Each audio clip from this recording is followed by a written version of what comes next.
చంద్రబాబు నాయుడు అంటే ఇప్పుడు సీఎం ఒక రాష్ట్రానికి ఏపీ రాష్ట్రానికి సీఎం అనే విషయం మర్చిపోయినట్టున్నాడు. తను ఓన్లీ పచ్చ నియోజకవర్గాలు అంటే గెలిచిన నియోజకవర్గాలకు మాత్రమే తను సీఎం అనుకుంటున్నాడేమో మరి తెలీదు. మళ్ళీ ఏమన్నంటే 40 ఏళ్ళ ఇండస్ట్రీ, నాకు 40 ఏళ్ళ ఎక్స్పీరియన్స్ ఉంది, రాజకీయ ఎక్స్పీరియన్స్ ఉందని చెప్పుకునే ఈయన ఇప్పుడు ఎంతో మనకి మెడికల్ కాలేజీలు మనకి తెలుసు. జగన్మోహన్ డయంలో ఉన్నప్పుడు 17 మెడికల్ కాలేజీలు వచ్చింది మన అందరికీ తెలుసు. అందులో ఇప్పుడు పులివెందులకు కేటాయించిన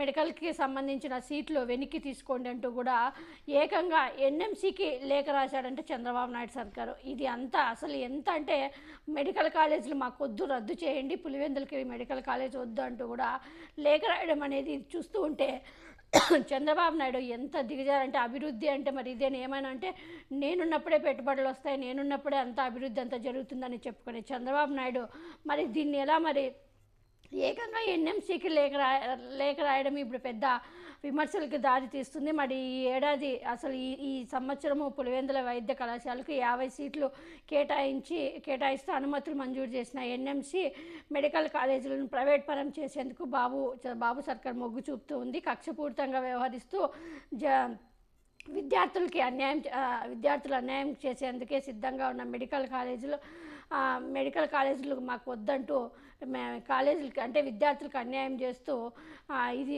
చంద్రబాబు నాయుడు కక్షపూరితంగా దుర్మార్గపు పొగడుపై చేస్తున్నాడంటూ కూడా సర్వత్ర విమర్శలు వస్తున్నాయి. మరి దీనిపైన చంద్రబాబు నాయుడు మరి వెనక్కి తగ్గుతాడా లేదా? ఎందుకంటే ఇది రాజకీయానికి సంబంధించింది కాదు, విద్యార్థుల భవిష్యత్తుకు సంబంధించినది అనేది ఆలోచిస్తే బాగుంటుంది చంద్రబాబు నాయుడు. ఇలాంటి విషయాలపైన రాజకీయ కక్ష సాధింపులు మంచిది కాదు, అంత మంచిది కాదు. ఎందుకంటే ఇది రాబోయే తరాలకి విద్యార్థుల వాళ్ళ భవిష్యత్తుకు సంబంధించిన విషయం కాబట్టి దీని గురించి చంద్రబాబు నాయుడు మరొకసారి ఆలోచిస్తే బాగుంటుంది.